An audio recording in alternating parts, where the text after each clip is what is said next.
Hi guys.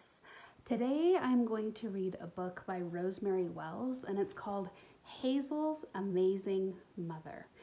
And part of the reason I picked this one to read today is because I've been thinking a lot about your families and about you of course too, but about how it is to be home, maybe with mom, maybe with dad, maybe with mom and dad, maybe with a grandma, maybe with an auntie or a friend.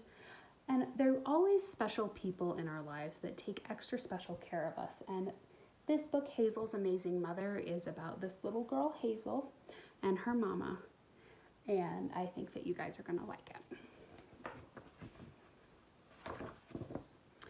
Hazel's Amazing Mother by Rosemary Wells. Hazel's mother gave Hazel a nickel and a kiss and said, "Buy something nice for our picnic." "I will," said Hazel, and she wheeled Eleanor's carriage down the street. There's Eleanor. Hazel stopped to help the mailman. "I see Eleanor has new shoes," said the mailman. "My mother made them," said Hazel. Eleanor's shoes were sky blue silk. "Good morning," said the policeman. "I see Eleanor has a new dress." "My mother made it," said Hazel. Eleanor's dress was calico with French lace trim. "Such a pretty doll," said the baker. "My mother made her," said Hazel. The baker gave Hazel a buttercream rose. That means a buttercream rose is a rose that's made out of frosting. Hazel bought 2 cookies from the baker, one for herself and one for Eleanor. But since Eleanor couldn't open her mouth, Hazel ate them both. Look, I see that guy selling watermelon instead of ice cream at his little stand. With her last 3 pennies, she bought some grapes from the fruit lady and a piece of toast with jam for the jelly man. "Can you find your way home, little girl?" asked the fruit lady. "Oh, yes," said Hazel. But at the next corner, Hazel made a wrong turn. After that, she took another wrong turn, and another, until she found herself on a lonely hilltop in a part of town where she had never been before. "Don't worry, Eleanor," said Hazel. "We'll find our way back." Just then a boy's voice rang out. "Hey, Doris, somebody's stealing our ball." Oh, look. So I'm going to show you, I don't know if you saw in this picture, but the ball was coming over and shoop, it landed in the carriage.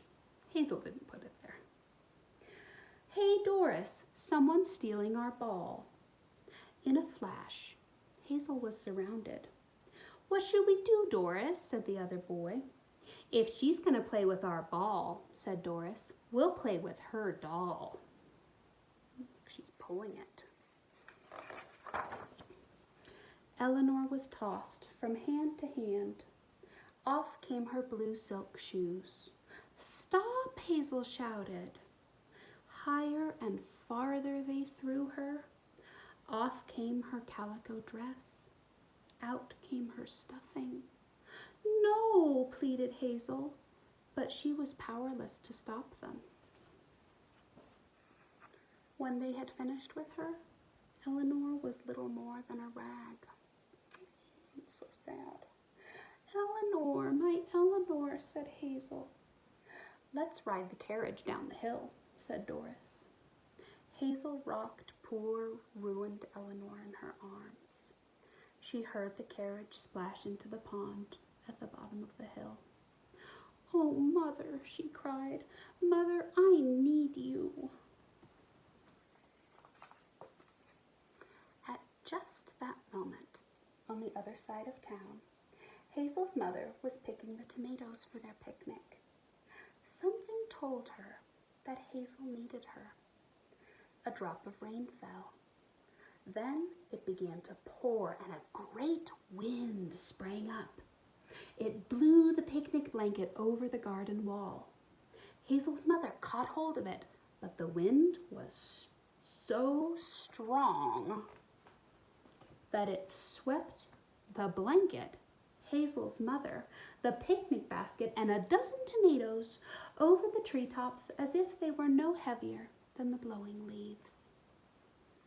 The blanket filled with air, ballooned out, and sailed over town. That would be quite a ride. At last, it lodged in the very tree where Hazel was sheltered from the rain. Doris and the boys were about to run home when Hazel's mother's voice boomed out from overhead. "Wait just a minute." A tomato hit Doris smack between the eyes. "Don't make a move without fixing Eleanor," Hazel's mother roared. "Who are you?" Doris squealed. "It's my mother," said Hazel. "Find Eleanor's dress and shoes," said Hazel's mother. "Restuff her and sew her up as good as new," she rumbled. Hazel's mother tossed her pocket sewing kit down to Doris. It was followed by 3 more tomatoes. The boys quivered like jello. That means they were shaking because they were so scared. "It was all Doris's fault," they yelled. Hazel's mother laughed thunderously. "Fish that carriage up out of the pond and clean it up," she told them. The boys scrubbed feverishly. Doris sewed like a machine. Above them, the sun came out and the clouds slipped away. Eleanor's carriage worked without a squeak. Eleanor was perfect, except for her eyes, which Doris could not find in the grass. The moment Doris and the boys left, Hazel's mother dropped to the ground. Hazel's mother found the eyes and sewed them back on while Hazel ate a sandwich. "Oh, Mother," said Hazel, "how did you do it?" "It must have been the power of love," said Hazel's mother. Then they packed up and went home. Hazel took 2 lady fingers, one for herself and one for Eleanor. But since Eleanor couldn't open her mouth, Hazel ate them both. So, what I want you to think about and why I picked this book is I want you to think about the power of love. Not the gushy, kissy romantic love, but the kind of love that your mama feels for you, the kind of love that you feel for your family, the kind of love that you know that I have for you guys. This is a special feeling in your heart, and you want to do your best to make people happy when you love them. And so I hope that you think about something that has power that you can do to make someone else feel good, to make them feel safe, or to make them feel loved, something to make them smile, something good that you can do for someone else, because that's a power that you have every day. I'll talk to you guys soon. Bye-bye.